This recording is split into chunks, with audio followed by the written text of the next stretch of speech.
Bonjour, voici le premier cours de modélisation du solide déformable, c'est donc la présentation. Dans cette vidéo et ailleurs, j'utiliserai souvent le terme de RDM, c'est l'acronyme de résistance des matériaux. Globalement, c'est quelque chose qui est similaire à ce qu'on appelle la modélisation du solide déformable. Alors déjà, dans un premier temps, je vais vous présenter le but ou l'intérêt de ce chapitre. Alors, globalement, on va vouloir déterminer des actions mécaniques sur un mécanisme en utilisant par exemple un logiciel ou en faisant des calculs à la main. Pour ça, on va être dans des conditions de dynamique, dans le cas général du PFD, principe fondamental de la dynamique. C'est ce qu'on avait vu dans le cours de modélisation du solide indéformable, on va le considérer comme étant indéformable.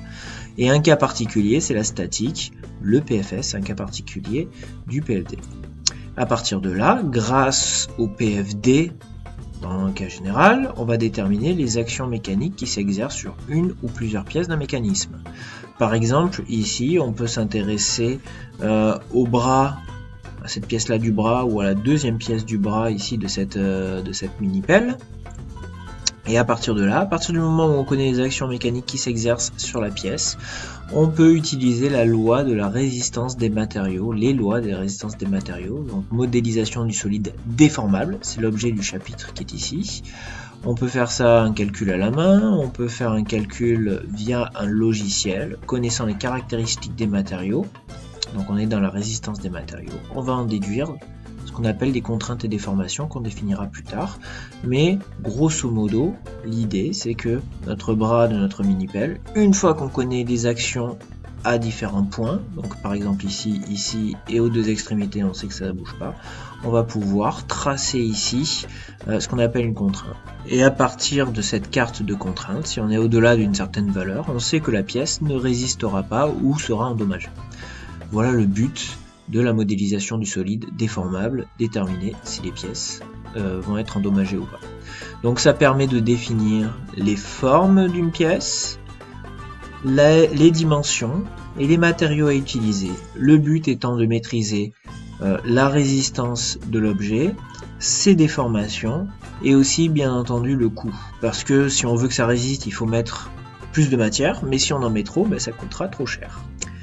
Dans les hypothèses, il y a ce qu'on va appeler des déformations élastiques. Chaque fois qu'un objet se déforme, par exemple la canne ici, la canne à pêche, on va considérer qu'elle se déforme dans ce qu'on appelle le domaine élastique. On le verra ça dans une vidéo ultérieure. Grosso modo, c'est l'objet subit un chargement mécanique, il se déforme, mais après, lorsqu'il n'y a plus de chargement mécanique, c'est le cas du numéro du C, c'est exactement identique à ce qu'on avait en A. Ensuite, comme hypothèse, on va considérer les matériaux étudiés comme étant homogènes et isotropes. Alors je m'explique. Homogène, ça veut dire qu'en n'importe quel point de l'espace, le matériau a des propriétés identiques. Si je regarde la planche de bois ici, je me rends compte que d'un point à l'autre, je n'aurai pas exactement la même composition de matériaux et donc que j'aurai pas les mêmes propriétés. Donc le bois n'est pas un matériau homogène. De la même manière, le béton, comme on a des cailloux et d'autres choses à l'intérieur, le béton n'est pas un matériau qui est dit homogène. Ensuite, isotrope, qu'est-ce que ça signifie?